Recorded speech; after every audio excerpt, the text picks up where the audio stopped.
it depends on your website, right? Because if they're gonna find you on Google, Yep. what are you displaying on your ad? Like, what are you displaying on your profile on your website? Yeah. If you're talking about your pricing on the internet, they're gonna talk to you about pricing in general, Yeah. right? If you're talking about being the best value, the best Yep. price in the world, the fair, you're gonna get those people on the phone. We took Yeah. off all of our pricing online, and you've helped us tremendously by creating that, establish that trustworthiness and having reviews help. But whenever we pick up the phone, the conversation is beginning to, we don't even talk about price. We talk Yep. about the problem that you have. Yeah. And you call him because you have dirty carpets, or you're calling because you need to get this carpet cleaned because you're having a graduation or whatever. Yeah.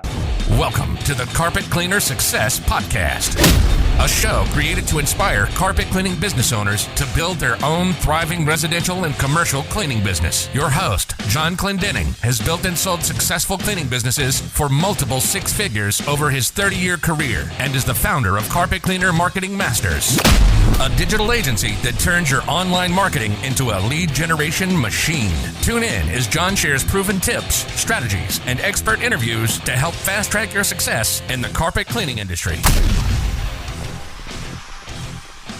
Hey, welcome back for another exciting episode of the Carpet Cleaner Success Podcast. This time I've got Joe Trevino. He is the general manager of Alamo Steam Team in San Antonio, Texas. And we're going to have a good chat about their business and a lot of the really unique things they're doing that I just absolutely love. So how's it going, Joe? Oh man, it's going great. Thank you for having me. Hey, no worries. Thanks for jumping on. So what we like to start off with is just a little bit of background. You're the general manager. So tell me a little bit about your involvement with Alamo Steam Team. When you joined, what kind of role you're in and, what's kind of developed to this point right now. It's crazy. I never thought I would be here in this situation, to be honest with you. The company is actually my uncle's. Okay. He started this division back in 2011, and I moved over here, and I was finishing up my undergrad at a college nearby. Yep. And while I was there, I was working part-time here, and I was working part-time at a car dealership. Okay. But I actually loved cleaning. There's so much satisfaction from cleaning carpets, and I really liked to clean things, and it was so much fun. I actually liked it. So Yeah. went through that, graduated college, and there was no role for me anymore because there was already a general manager at the time. Okay. So I went and worked for a corporate job. Very nice suit. I had to wear a suit all the time. Totally different 180 from what I do now. Yeah. And I was working there, and just so it may be, the general manager here was leaving on to another position. Okay. They had a meeting with me, had to sit down, say, hey, Jeremiah is leaving. We would love to have you back since you know a lot about the business and all that. So I felt like it was a good opportunity for me. So I left my corporate job, and I've been here for now total with the company for 12 years. Wow. Okay. But as a manager for 7 years now. 7 years now. Wow. It goes by so fast, and things have changed so much, and it's been a fun ride. Oh, that's good. Oh, wow. I didn't even realize you've been there that long, 12 years in total, but 7 years since the, jumping back into the ship like that. So talk about it. What's happened in the last 7 years that you've seen change? Like, what all does Alamo Steam Team do? Like, what are the services and what are some of the evolutions that you've spearheaded or have just happened while you've on your watch? Yeah, so whenever we first started, we were doing a lot of commercial work, right? Because residential, obviously, no one knew us at the time, but we had a lot of commercial work at the time. And you know how commercial is. I mean, you're working late night. At the time, it worked best for me because I was going to school. Yeah. And it kind of worked out for me. But whenever I transitioned, primarily now we do residential. It's like 95% residential, small percent of commercial. But we like the residential game. We like meeting new customers. We like, doing the job then, getting paid right now, and not having to wait, know. And when I first joined, we were doing like apartments and,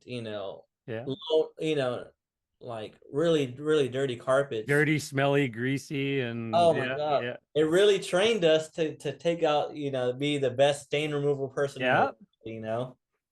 Yeah. And whenever I came back and I was actually transitioning from a technician to a manager, Yeah. I was like, man, it helped me because I knew what it was like to be a technician. Yep.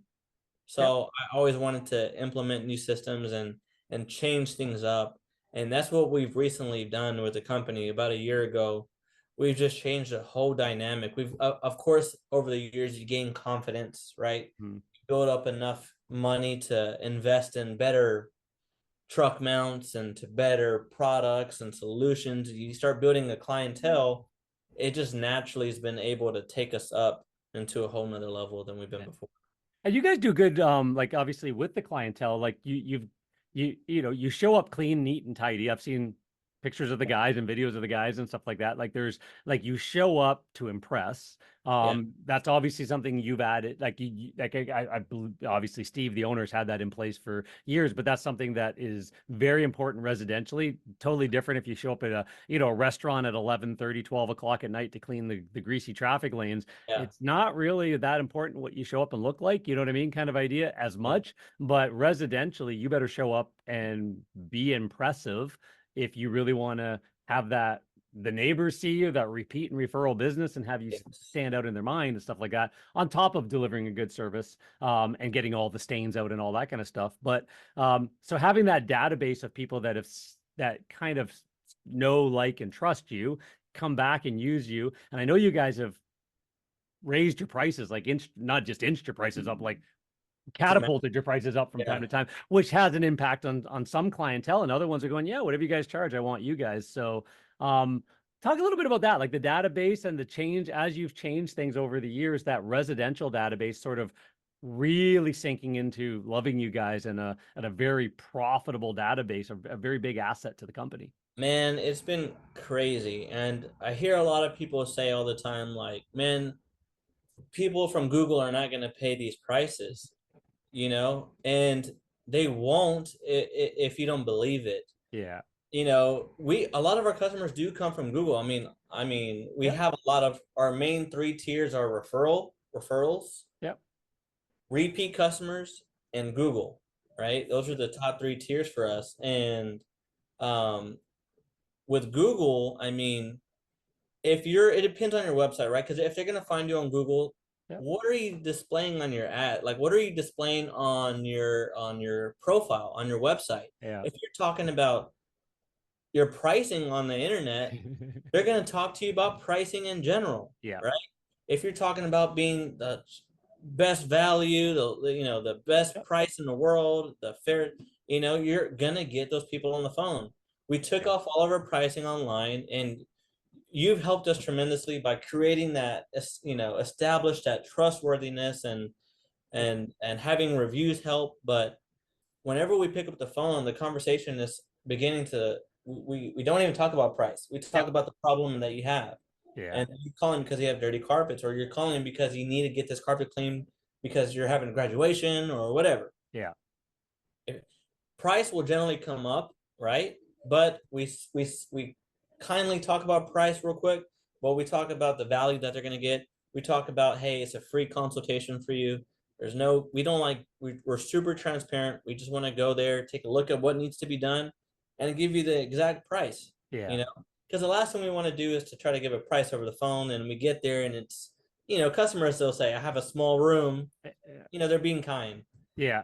And it's a kind of an awkward situation to be like, well, ma'am, you really don't have a small room.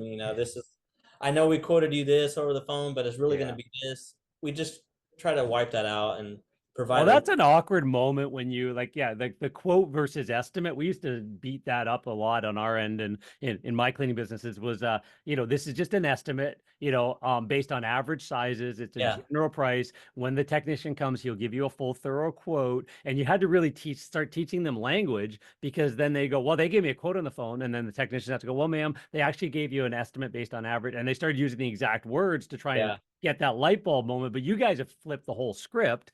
And we've talked about, there's things that you've done that, like, we were running, like, and transparency, we do the marketing, the digital marketing for you guys. But But, I was shocked even recently that, to find out that your average job, and again, this is probably going to shock the audience as well, but your average residential job is over 700, close to $750 average job, right? And your Carpet, minimum yeah, is for carpet. 250. Yeah, in a marketplace where you've got the 79 and $99 special competitors. So yeah, there is a moment where, again, anybody listening to this that just shocked them, 5 years, 20 years in the business and think that carpet cleaning needs to be a, $99, 129, $150 or less kind of service. It doesn't if you've got the right messaging in the marketplace and you're really building that brand credibility. Because as I always say, Dan Kennedy is, I quote Dan Kennedy a lot. He was part of my mindset in marketing and stuff early on. But the person who can pay the most for a client profitably always wins.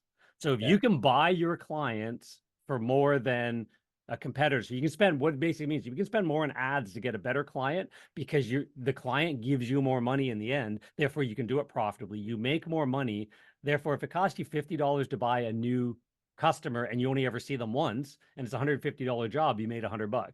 But if it costs you $200 to buy a customer that gives you $750 this time, comes back in 6 months, refers their neighbors to you, talks about you at their bridge club, if the people still have that, or whatever they do, their pickleball, I guess it is, and stuff like that now, because you've done everything so much differently. And then not giving a price over the phone, but every quality customer should have no problem with you showing up and assessing the situation before the cleaning. Because, again, unless it was they walked home at the end of they came home at the end of the day and their Great Dane has just had gotten into the wrong, got into the salsa or something like that, and the carpet is just, and they just need you now. They still don't care about the price. Yeah, come out and just solve it. But other than that, if they're actually just a normal person, not in an emergency situation, planning for the graduation, planning for the holidays, kids are now going back to school. It's August, whatever. Let's get the house all cleaned up now that the kids are done trashing it. All those reasons, they should have no problem with an assessor coming out, a person coming out to do an assessment of the home, straight up, test things out, give them an honest assessment, give them an honest pricing, and be done with it, right? And those clients start to know, like, and trust and love you a lot more than just somebody who took a discount ad, showed up. Hopefully you're in a good mood that day, your technician's in a good mood and didn't just, smoke a cigarette and smells like smoke on the way in, all that stuff, right? It's just like you're delivering an entirely different experience that the clients go, yeah, I'll have these guys back again, right? And you guys have really dialed that in, really, really well. Tremendously. And going back, I wish I would have started, if you're gonna start somewhere, you got to start like with your people first, like your culture first. Like it trickles down from you, but like you got to make sure like your guys are gonna do every step in the process, right? Yeah. But talk about that. How do you make sure of that? Because that's a lot of guys are talking about it's hard to hire and train the right people, so they just take a warm body, and we know a warm body can damage your business, right? If they're not willing to show up and like be on stage, again, as Walt Disney says, you're not an employee, you're a cast member playing a role at that moment. Yeah, sure, you could have just got yelled at by your girlfriend or whatever and all that, but hey, ma'am, how's it going? I'm here to clean your carpets today. Like, that is couched. You're now in customer service mode. And when you're charging those rates, the guys are obviously getting paid better, because you've got, again, more wiggle room to have a better technician. But what do you guys do now to have the great guys that you have on team? Well, we really pay attention to who we hire exactly, and we know exactly. You need to know exactly what kind of person you want, and whenever we hire, I don't want to. I have taken people from other companies, like that have left another company and join us because I don't mind the experience, but I'm paying attention to how do they talk to people? Are they well dressed? How do they make me feel? If they can make me feel comfortable, then they're gonna make my mom or a customer feel comfortable.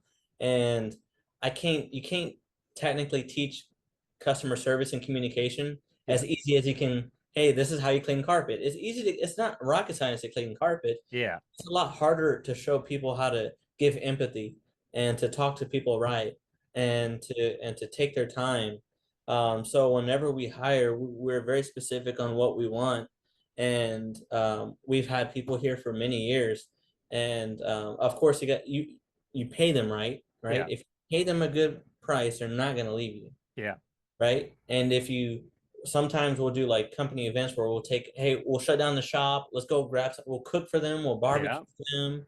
We'll go play top golf for the day.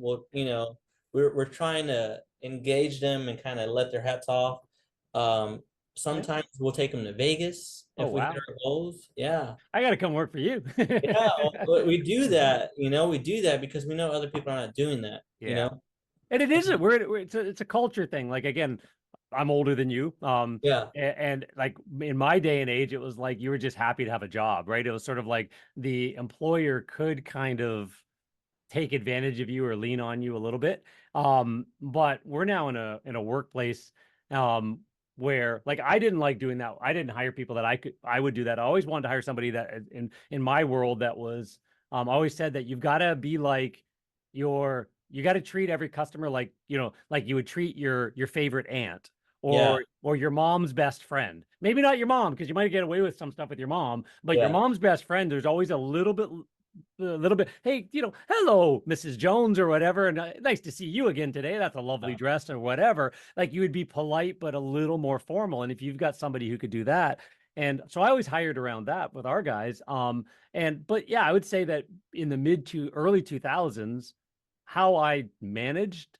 the crews that we had compared to the last, I sold 3 years ago now, our final brick and mortar business, but up until then, the last 5 years before that, the amount of yeah, I guess those, again, make the job an experience for the employee. Yes. Really factored the amount of training I had to go through on that to say, hey, like, we had, the person who got the best review of the week got a wow prize, and we had, like, weekly things where they could reach into a bowl of, of bills and stuff like that if they gave a great suggestion that we implemented, and all of that kind of stuff, because it made them excited to come to work. It wasn't just the job, but when you've got Googles of the world and stuff like that, allowing them to play Nerf and bounce, sitting on bouncy balls all day and whatever else, they're out cleaning. We got to make it. Yeah, we the one or two spare shirts hanging behind them so that they could change if they got a little dirty. We put Axe in every single one of the vehicles so they could spray themselves just lightly. Don't overdo it, but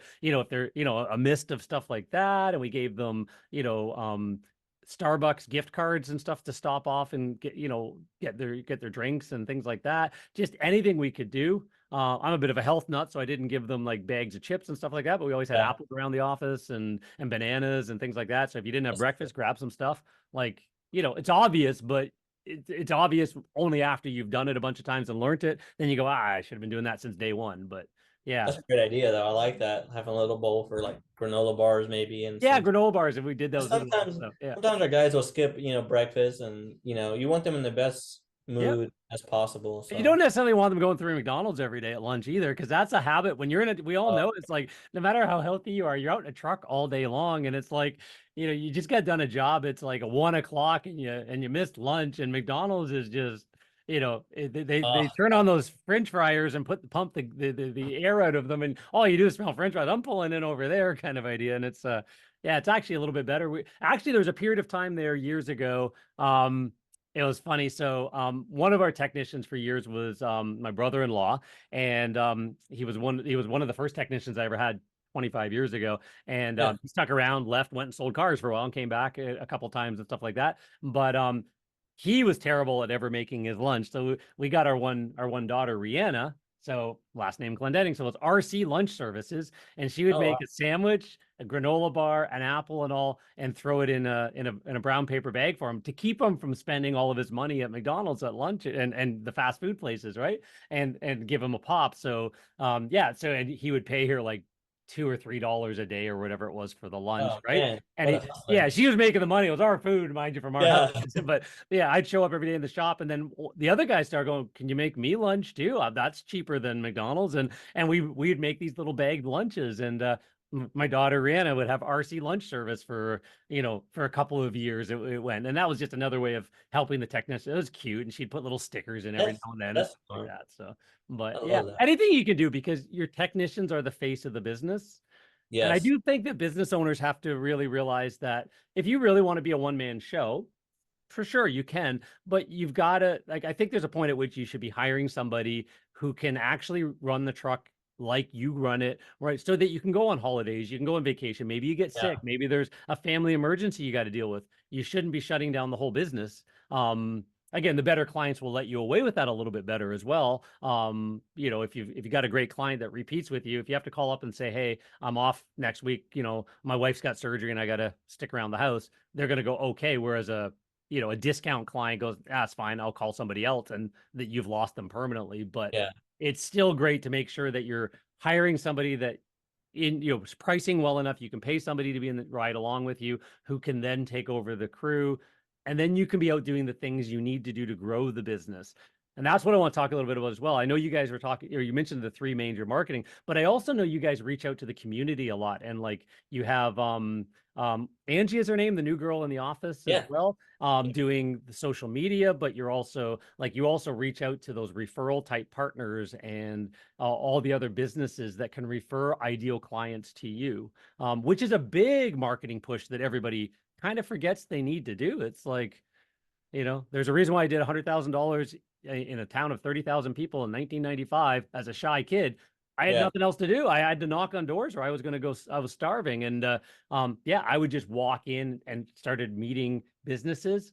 The girl behind the counter might just hire me. Oh, come to my house. I don't know if we need it here, the owner will be back on this time. Or, hey, I know other clients that could use you, or whatever. And next thing you know, I'd built out this whole network of referral partners I didn't even realize I was doing, kind of ideas. So, talk a little bit about that. Your kind of involvement in the community and that social media stuff you're doing, and just all of that kind of, more esoteric outreach kind of. Yeah, we learned the referral marketing from Howard Partridge. We're students, students of his, and the work we've been doing referral marketing since 2019, I believe, and it just puts you in a position, to network with people and to see people that are leading the city and other aspects of the business that you would have never met. And if you're going to hire someone for that, you got to make sure you hire someone that's better than you, right? Like if you are good at it, so most people are not good at it, right? But if you're good at it, make sure they're better than you. And, you want to hire someone that's going to be, smiling all the time, presentable. Go to those chamber meetings and those BNIs, and everybody's going, "Hey, you're here!" Like they enjoy you in the room.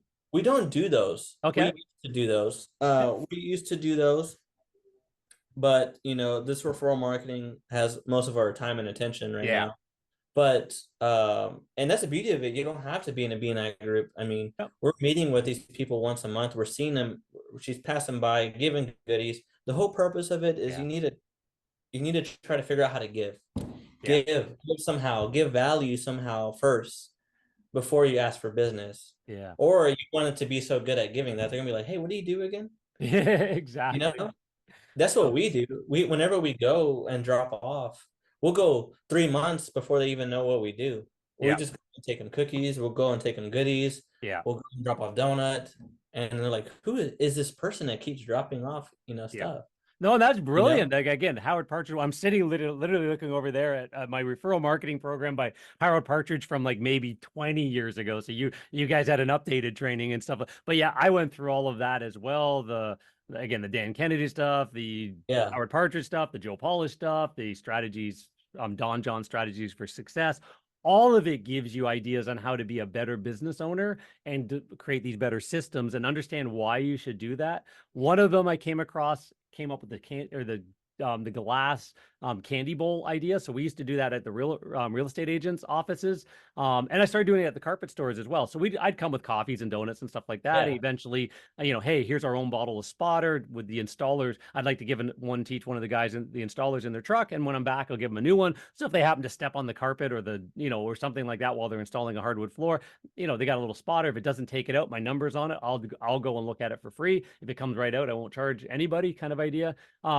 Just to make relationships with carpet stores. But then when I was doing the real estate agents, I wanted to get in front of their Monday morning meeting, because there'd always be somebody who would bring coffee and donuts and stand up in front before they started presenting the houses that were up for sale and stuff like that, and just do their morning sales meeting on a Monday morning. So I had to walk in and be able, just get known, like you're talking about, so that I could eventually turn to the broker and say, hey, you guys have those Monday morning meetings. I'd like to talk about how to know when a carpet should be clean versus changed out, and that kind of idea, when they're selling, when somebody's buying, things like Yeah. that. So not selling my services, but giving information.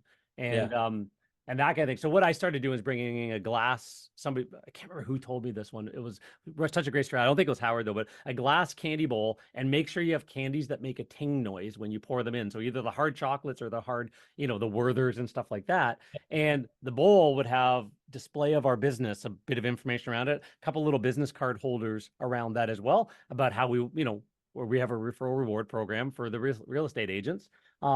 I would just put the bowl on the front counter and go ding, ding, ding, ding, ding, ding, ding, ding, fill it up, and tell the girl behind the counter, yeah, we're just leaving this behind. We, a little bit of information about us, but I'd like to just leave this candy bowl behind for you guys to, pick away at or whatever, and I'll come back and fill it up. Eventually, a couple months later, I gave her flyers. I said, how many agents do you have here? She said, well, 32 or whatever it was at the one place I'd first gone to. I said, okay, I brought little, like they're actually 11 by 17 looking like newsletters, but it was a whole flyer about me and why I respected real estate agents and realized that as a carpet cleaner, I should treat real estate agents really, really nicely because, there's a symbiotic relationship. And if you ever want to go out for lunch and talk about a referral program, I'd be happy to take you out for lunch. Right. And they didn't know it, but the out for lunch was also, if they came out for lunch, was offering them $500 worth of free carpet cleaning in their home if they wanted to be a referral partner, just so they could see the experience. I would show up, but so with the technicians, we'd be putting our booties on, rolling out the red carpet, doing the corner guards. And I wanted to show them the experience I was going to give their clients, plus our risk reversal guarantee. If somebody wasn't happy, we'd come back and re-clean. If they still weren't happy, not only did they not pay us for that area that they're not happy with, if they could find anybody else that could get it cleaner, we'd pay their bill. So there would never be anything coming back against us. We weren't the cheapest at all, but we offered the best cleaning, the best guarantees. And I wanted to prove that to you before you start referring us. And you and I both know that now gets them to go, oh, I got a free cleaning, I got a free lunch, I've got all this kind of stuff. I kind of feel like I should reciprocate. So they might send a lead or two, but now it's your job to stay in touch with them. Now is your job to have a reason. Like once a month, we sent them a print newsletter. Once a week, we'd reach out by email or something. If I read a book that I absolutely loved, I would buy copies for our biggest referral partners, most of them, and just sign it and say, hey, this is a great book. I just thought you should get a copy too. And there's times, like 40, 50 books would be leaving our office to our referral partners.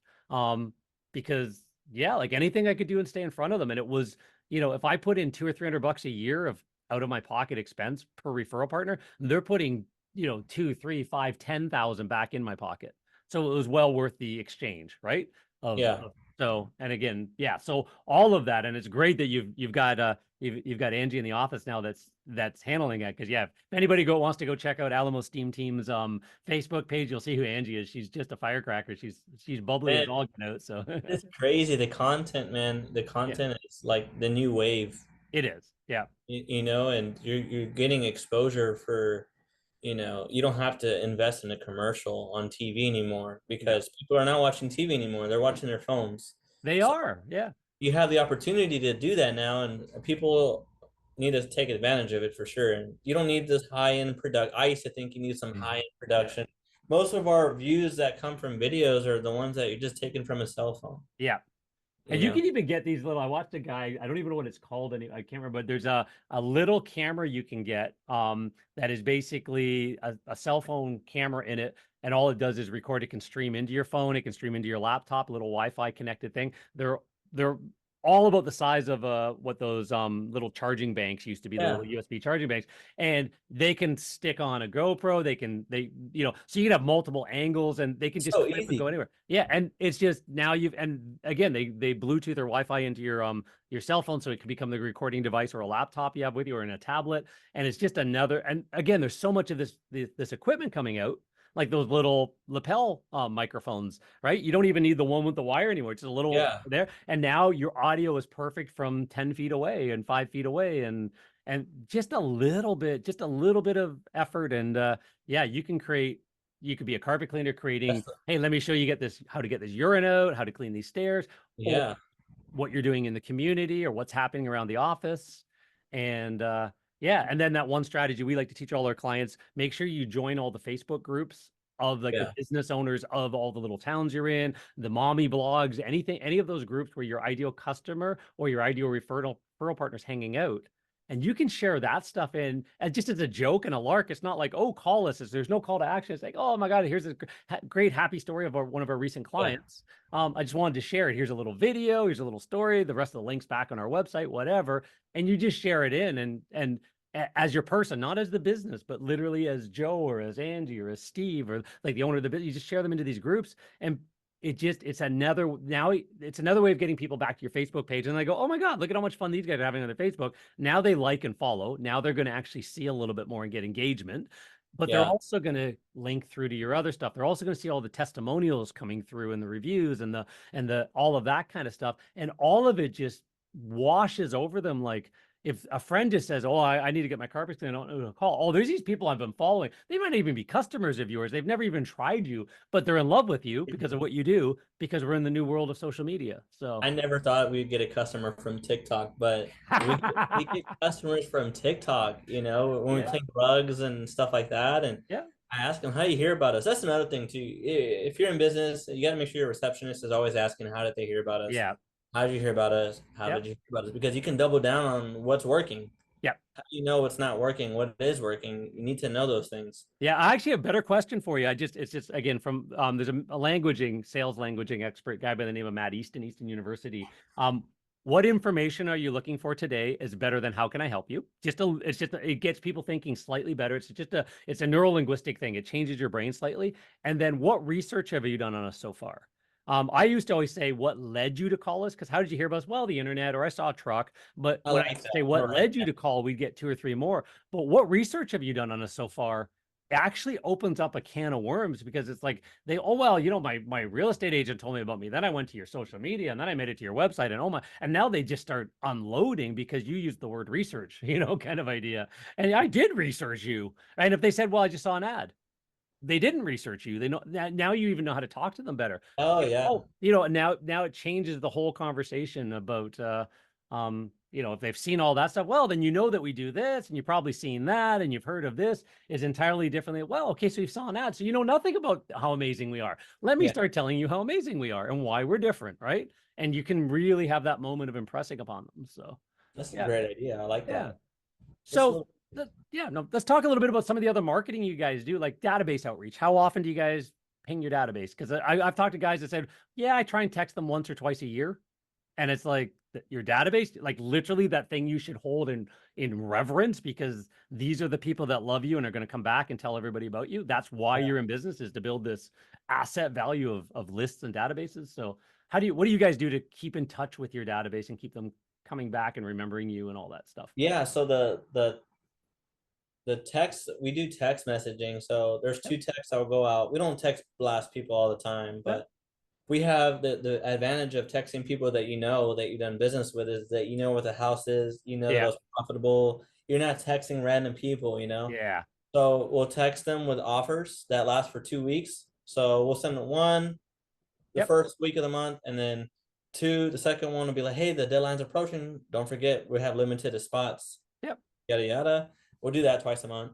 Okay. And is that your whole database, or people from the last 12 months, 24 months? They're like, how do you cut that off? It only goes back about a year and a half. Okay, for about 18 months. Yeah, because if it's past 18 months, they probably forgot who you are. Yeah, that's where you can hit that miss you campaign. What we used to it's like, 1 free room with any minimum job, and then you call them. Like I love the multimodality. So if you send a text, you send an email.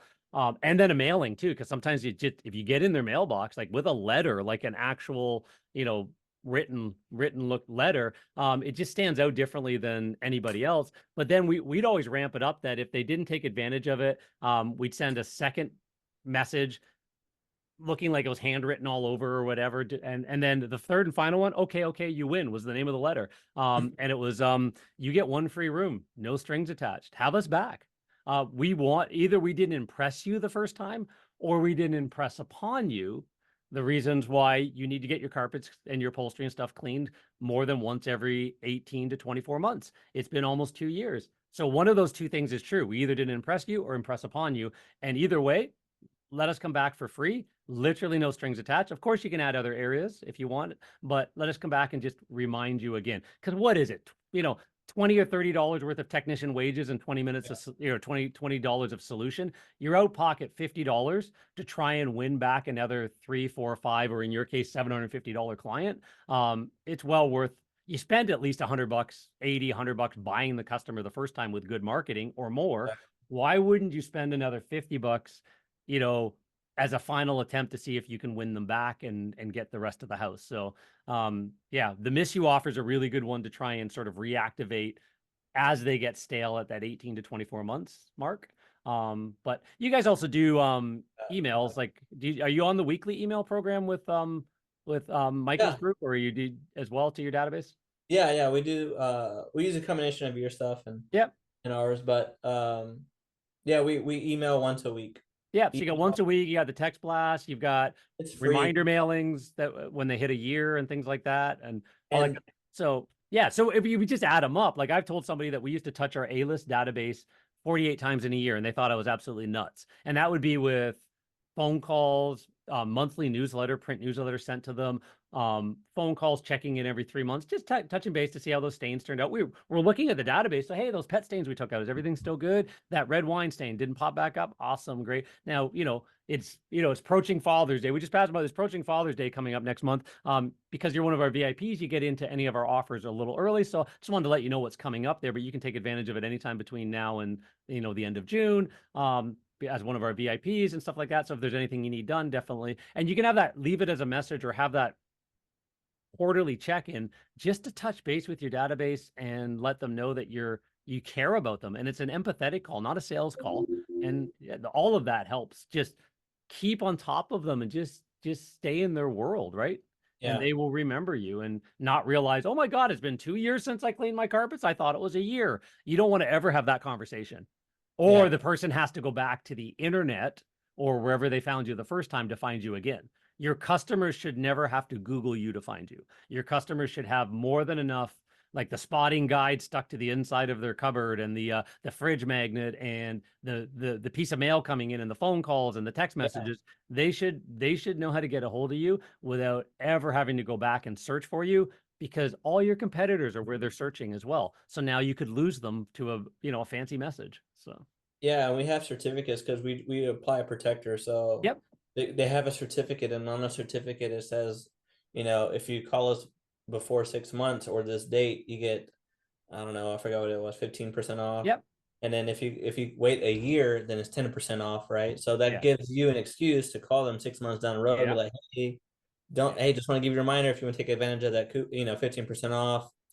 And guess what? You cleaned it 6 months ago. With protector, it's not going to be that dirty again. No, we used to do that with it's hard to get some commercial places to get on a maintenance contract. It's easy if it's an office building, but then that's managed services. That's just like, you need to take people out for dinner. You need to create friends and stuff like that. It's a different marketing angle. But again, we did mostly residential. So I like the residential light commercial, we called it, which was at 5 o'clock, their office is closed and we could be done by 8 o'clock. The guys can go home, make some overtime and still show up tomorrow morning at 7:30, 8 o'clock for their, right? They're not out till 2 a.m. right? So we would do the dentists, the chiropractors, the accounting offices and things like that. And sometimes it's hard to get them on a maintenance plan. They just didn't, they didn't clean regularly enough to understand why you're suggesting every 3 months or 4 months or whatever routine you're suggesting.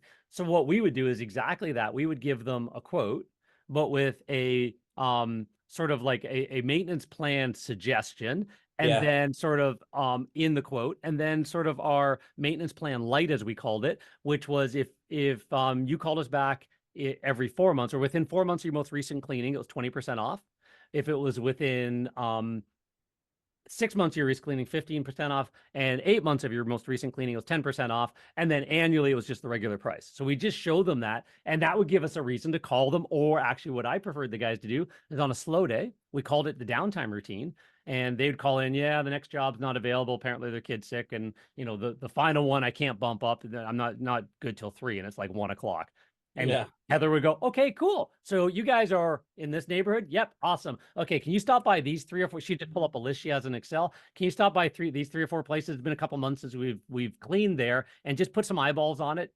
ask if there's any spots and stains you can take out when you're walking around. And Jerry was the guy we talked to. So just meet up with Jerry and just pop your head in the door and say, you're just here doing some free spotting, right? Just put yourself in front of that customer again. And we try and do that like manually. And if we didn't, Heather's spreadsheet, she'd know that at 4 months, it was a phone call. If we hadn't stopped by and it was already 4 months, that's a reason to call and say, hey, do you want to activate that 20% discount? What do you mean? And that's the way she'd word it. Hey, yeah, just give me a quick call about the carpets. Do you want to activate that 20% discount? What do you mean that? Well, actually, if we suggested a maintenance plan, it's getting really close to that now. We can come in and do some of the areas, the high traffic areas, whatever, but you're going to get, or all of it, but you're going to get a 20% off because it's only been 4 months since we cleaned last time. And that's a good time to maintain and all of that kind of stuff. So I really like that idea. yeah, any of those little things just help. It's just sort of like thinking your way through, right? So And you know what? It works because you're giving. You're like, yeah, you're leading with a giving hand. Yeah, the go-giver. the giving hand Yeah. all the time. Yeah. So no, it is. And if we understand the business we're in, it isn't about running discount ads and getting cheap customers then, right? I understand the desire for that in it Starting out, yeah. Yeah, starting out, it feels right that, oh, I just need a volume of customers. But I always go back and think of the Groupon story. Because when Groupon first came out, carpet cleaners could make a killing, like a lot of jobs. You could end up with 200 jobs from a really good Groupon ad, but you had to give at least 50% off your regular prices. And then Groupon kept half of what you got, and they paid you the other half over 12 weeks. They eventually got sued or something. Like they were in trouble with the government because it was actually a way to cause a lot of businesses to go bankrupt. The only ones that realized that they were not making money that way were the ones that already had a backup plan. Like if you were a tanning salon and your deal was 5 tans for whatever the price was, and as soon as they walked in, there was an actual presentation, and here's how you can upgrade to an extra 10 tans for only $99. And because they're trying to indoctrinate you into a lifestyle of being with them, so they could give away a front end offer cheap because they knew how to sell the back end offer. The average carpet cleaner had no clue. They'd walk in and do the customer got this really cheap cleaning and they only got 25% of it eventually, and wondered why they couldn't afford their solution, and were actually bleeding money out of their bank account while not having any time to do any of the other stuff we talked about because they were so busy doing free, like these discount cleanings. So yeah. So you got to really think, can you push the marketplace? Call all your competitors, call the top 10 competitors, find their pricing, pretend to be a customer, and can you be ahead of all? Is there a way that you could market a price higher than all of them and offer a better quality service than all of them? Can you think your way through that, as opposed to trying to undercut them to think you're going to get more work because of it? So, yeah. So, I would say, like, what would you say, as far as this journey now that we've kind of walked through a lot of how you guys do things differently, what would be considered, like, business-wise and even personal-wise, like one for each, the biggest win that you've had in this, this last 7 years of being back with the company and the company itself and you? What would you see would be the biggest win out of all of the things you guys have transformed in the company? Man, definitely the biggest win was, really, you can't just raise your prices and do the same thing. Okay. Right? And I would say the biggest win is that everyone in the company has changed their mindset. Like, no one's ever going to take this away from me. Yeah. Like, of providing and being confident to charge a premium, but to force yourself to do the best service that you want to make sure you go into this house and they have never experienced anyone else like you. Yeah. And I thought it was going to take a long time for our technicians to buy into that. But it is a mindset game. Once you get the mindset game right and you believe that you can do this, your whole life is just going to change. I mean, whenever we changed our program, we would do 6 jobs a day, and the guys would, a technician would do 6 jobs and they'll be rushing, and it would be we're just trying to make the most money as you can, but you have to do 6 jobs. Now the guys can do 2 jobs and take one in the morning, one in the afternoon, take the time, provide a great experience. Know the customers better. Know the customers better, no callbacks. Yeah. You're doing everything that the book says you should be doing in the carpet cleaning, but you're forcing yourself to slow down, Yep. and you can charge for that because there are people that want that. Yeah.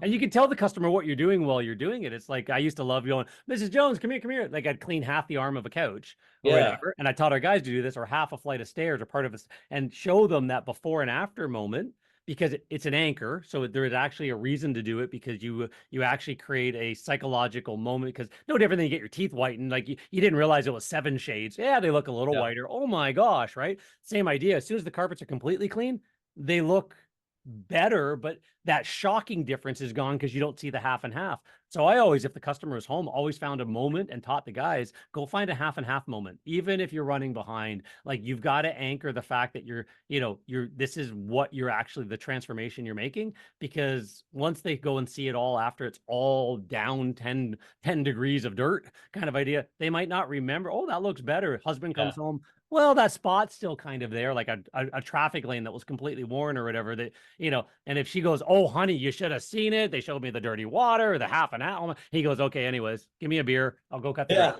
And he's done. Like you got him off the case now because you created a few of these little magic moments in the very true. So, yeah. Very true. So I would say, the mindset is the most. Yeah. And when you get your technicians buying into that mindset, because they actually see it, the confidence in the way they talk, the suggestions they bring to the table in the company, going, oh, I just thought of this. And you're going, they have wow, really good suggestions. You need to trust, you trust them to do what they do, because they do it every day. Yeah. You need to trust them more. And we have a meeting every single morning where we go over the numbers. Everyone can see all the numbers in the company. Perfect. Yeah.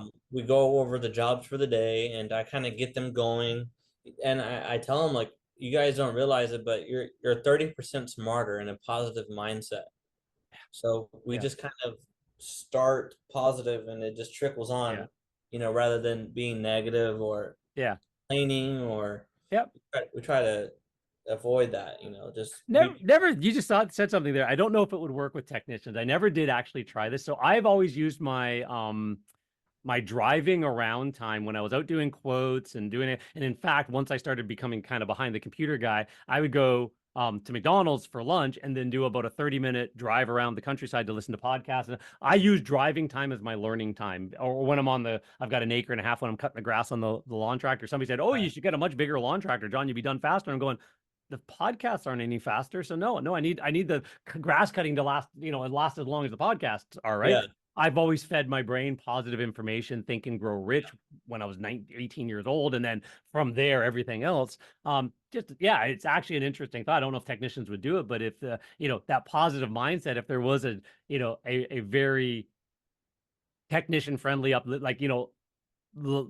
positive affirmation type listening course or something they could put in there when they drive around, or get brownie points for it. If you made it through this and could answer these questions, there's a bonus in the company for almost like a book of the month, but almost like an audio book of the month club that the technicians could feed themselves and answer back on and get rewards for. But you're doing it to get more of that, out of a funk kind of mentality in it, because we do know that if you can get them just jazzed for the day, regardless of what's happening in their life around them. Like we all have chaos and misery and all that in our lives, but if you focus on it and you're a technician, that's a crappy technician. But if you know how to be one of those people that, hey, that's when I get home from work. This is now, this customer needs my full attention and all of me, my full presence at the moment. And if they get that, they get paid better. The job is better. The customer likes them better. There's no callbacks and all that stuff. So. Yeah. Maybe it's an idea. Maybe there's a book or an audio book of the month club where they get brownie points if they listen to it and fill something out. So absolutely. There you go. That's smart. Cool. So any parting advice? We're sitting just about the hour. So good. Any parting advice for any new cleaners starting a business right now? Put yourself in those shoes of somebody just sort of trying to break in, not really knowing what direction to go with their business and stuff like that. What would you advise is the best way to kind of get yourself started? The best way is you got to figure, like, if you're by yourself, like an owner operator right now. Yeah. So you got to make sure your systems are in place. Sometimes it can't just be your carpet cleaning system. It has to be your marketing system. Yeah. It has to be your how do you answer the phone system, has to be how do you account for your buying supplies, buying, your money, Yeah. expenses, things like that. You need to have all those systems in place, before you kind of just keep jumping into the next thing, like, Yeah. you know, buying new equipment or buying a new tool. You're getting excited about the shiny new objects, but I would say get your systems in place, because if you Yeah. have systems in place, you can step away from the business once you hire the right people, Yeah. right? If you don't have your systems in place, then whenever you do hire someone, they're not going to know what to do, Yeah. right? And then you're going to be there, you're going to have to be there with them the whole time. Yeah. But if we have systems in place, okay, this is how we do this. This is how you dress. This is how you talk. This is what you say if they say this. If you make it super easy for everyone, Yeah. and try not to make it complicated, but just make it Yeah. simple. Make a simple process and trust your people that they're gonna do what's right for your business, No, that's great advice. and Yeah. business will grow. It is. Yeah. It's like that, I've heard it called the blocking and tackling. I've used that term before. You're not going to throw the long bomb touchdown unless the quarterback is blocked. Like if you got the blocking and tackling in place first, and you've created the pocket that you can actually make the big plays and stuff like that. You've got to have all that in place. And yeah, I came by it naturally because I just didn't know what I didn't know. So I said, well, everybody must do this. I had to learn it. So again, one of those books, the E-Myth, or the E-Myth Revisited, Michael Gerber. The E-Myth is the entrepreneurial myth that if you're a really good mechanic, you should open up a mechanic shop. If you're a really good carpet cleaner, you should open up a carpet cleaning business. Well, no, because that's the act of doing the technician role. But there's all this other stuff you still have to do as the owner, like the financial management and the marketing and the HR and hiring, and again, then even in that, like you're talking about the processes, the standard SOPs, standard operating processes, and stuff like that. Yes. How do you answer like the scripts and all of that?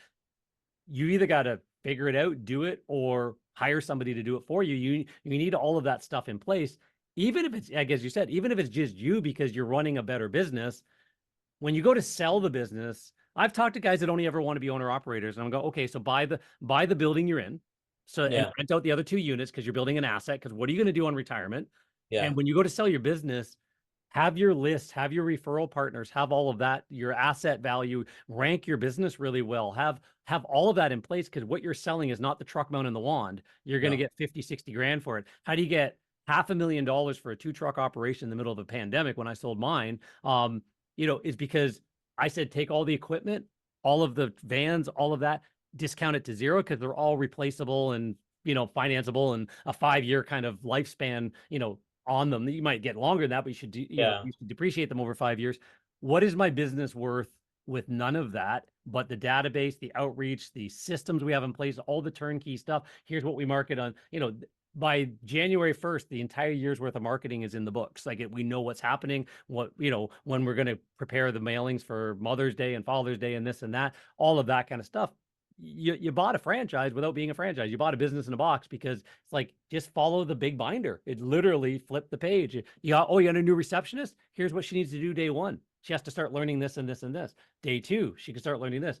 She's going to start learning the scripts. You're going to get her on the phones by about day 5 to day 7 and testing her out on some of the phones now that she shadowed somebody. It's like, we broke that down and built it because, the first time we hired somebody, it was miserable. It's like, we either got lucky or we didn't, but we're trying our best. And eventually you go, wow, if I hired better, what would I want to train them?